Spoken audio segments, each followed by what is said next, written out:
Lohukivi. Muistne kultuskivi, mille sisse uuristasid meie eelkäijad lohkusid umbes 2000 kuni 4000 aastat tagasi. Mõnel lohukivil on lohke rohkem, teisel vähem. Sellel konkreetsel kivil siin on 10 lohku.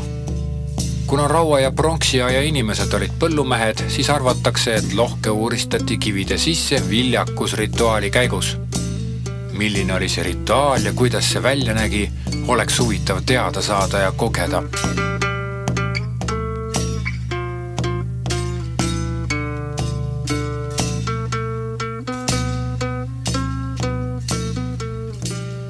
Lohukivid on muistsed mälestusmärgid, mis räägivad meie esivanemate tegemistest ja tuletavad meelde, kes me olime ja kui kaua me siin aladel juba tegutseme.